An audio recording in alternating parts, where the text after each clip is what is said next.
Hi everyone, my name's Kay Kalthoff. Welcome to a Stamping to Share video. Today I'm going to share with you how to create this really lovely fall card. You can see that there's kind of a fence thing going on in the front, and then there's a beautiful flower from Backyard Basics. And of course, from the Best of Greetings, we have a true friend is you friend. And you can see how the card actually will fold up so that it can be mailed.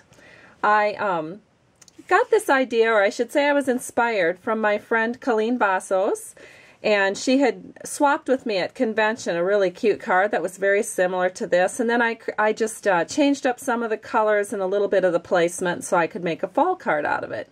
So I'm going to show you how to do that.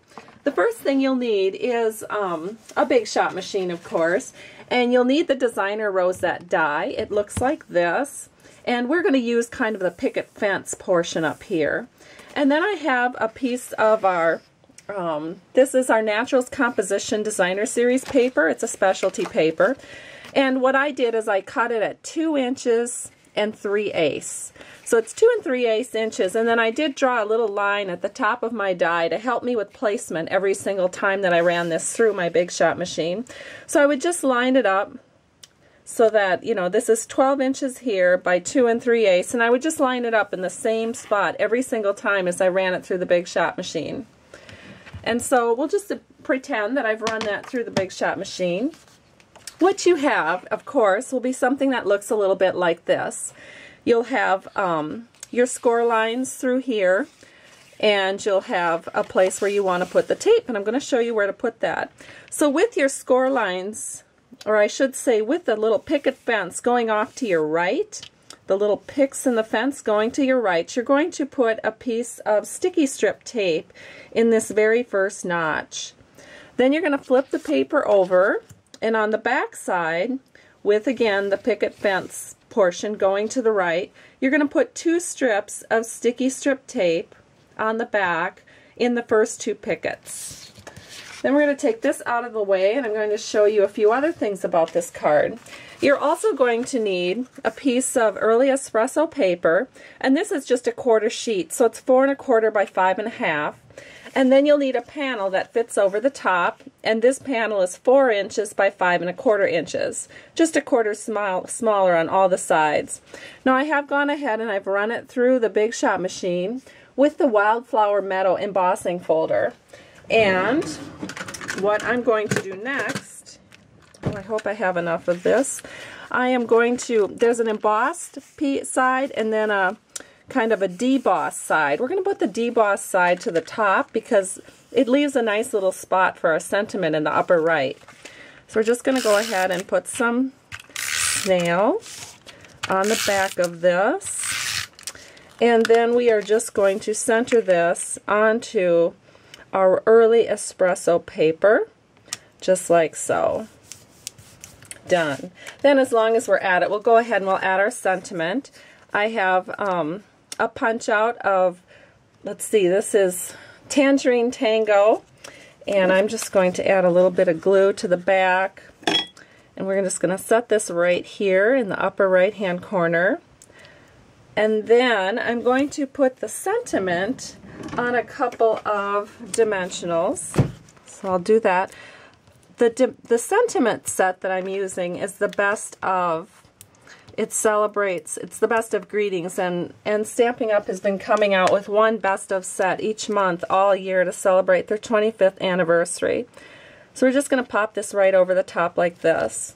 And so the base of our card is done. The next thing that we have to do is we have to watercolor our image from Backyard Basics stamp set. So I've gone ahead and I've done a little bit of this. You can see that there's a coordinating framelit set with this, so you don't have to hand cut those flowers. This is the watercolor paper, and if you stamp carefully, you can actually get 8 of these cutouts from one sheet of watercolor paper. So you can get 40 cutouts and make 40 cards from one pack of watercolor paper. Again, if you stamp it carefully.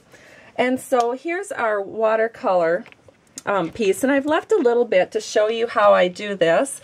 I take a drop of crushed curry, a drop of Tangerine Tango, and a drop of, this one is Garden Green. And then using my watercolor pen, which from Stampin' Up is called an aqua painter. And there's two sizes when you purchase aqua painters from Stampin' Up, and you'll want to use the smaller size.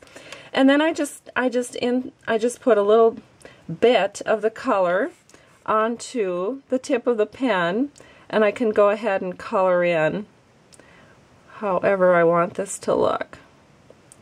So there we go. And then I'm just going to use a little bit of scratch paper, provided I can find some scratch paper. Here's some. Shouldn't really use designer paper as scratch paper, but it's all that I had handy. So then what I'm doing is I'm just taking the excess color off the pen so that it just runs clear. Then I'm going to pick up the next color, which is our Tango color, and we're just going to color in the flowers. Now you can see there's a little bit of green here because when I was coloring the leaves earlier, I kind of oopsed up. But that's okay. With watercolor paper, it's very forgiving. So you can actually kind of take the color off with extra color and then put new color down of whatever color you wanted. So this is a little bit tedious, but very enjoyable if you enjoy coloring, and I do. Go ahead and finish this up here.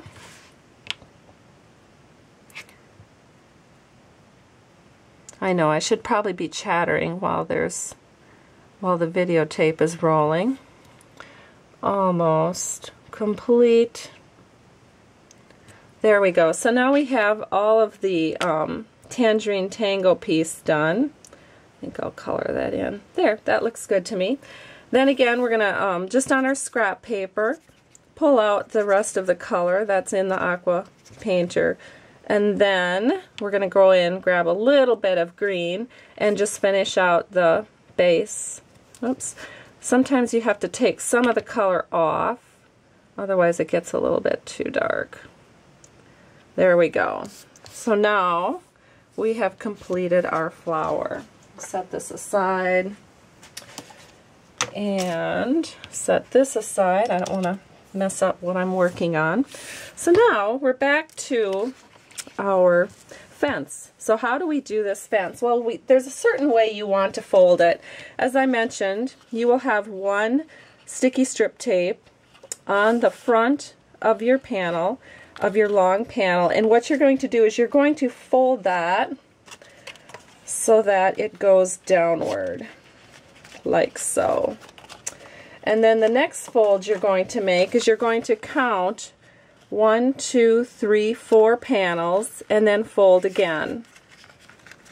Then you will count 2 panels, 1, 2, and fold again.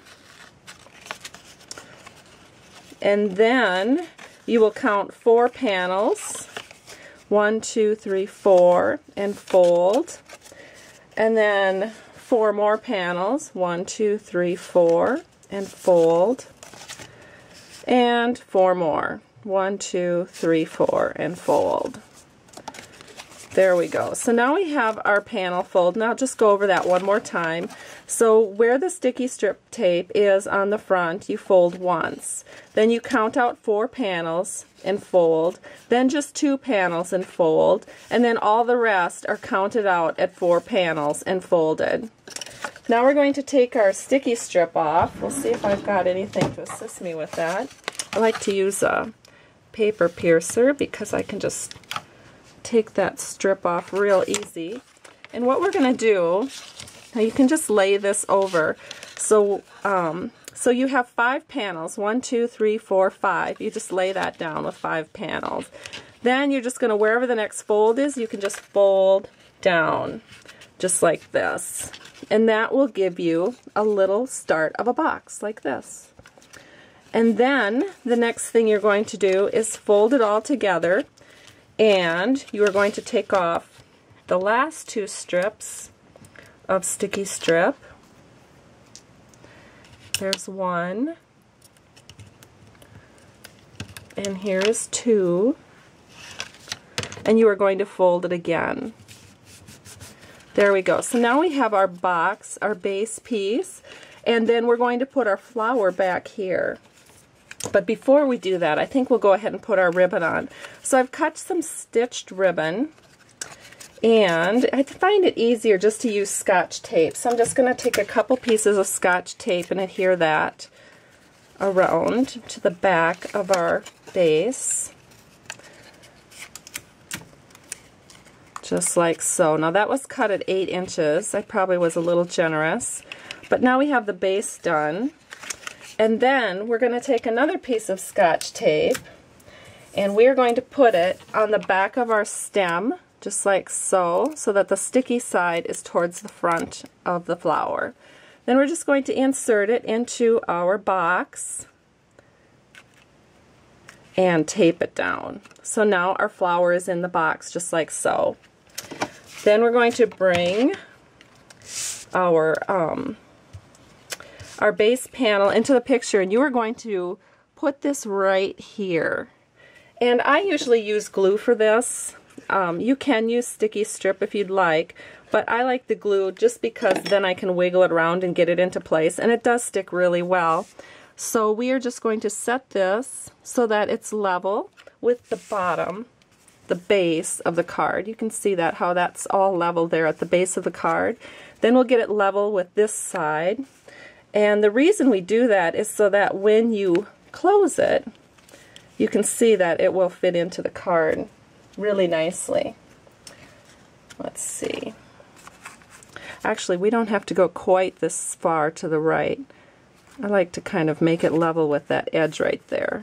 But we do want the base to be level. And you can see why I use glue, because I keep changing my mind and I need to move it. And with glue, you have a few seconds to do that. So now all we have to do to complete this card is tie on our little tie-on ribbon. So we're just going to put that right here and tie it on.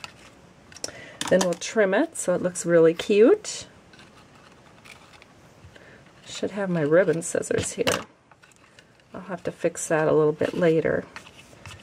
There we go. And there's our card. Completed, done, absolutely gorgeous. And I know that when you send it off, it's really going to be a wow to the recipient. Here it is, all folded out, ready to be mailed. And here it is, looking just gorgeous.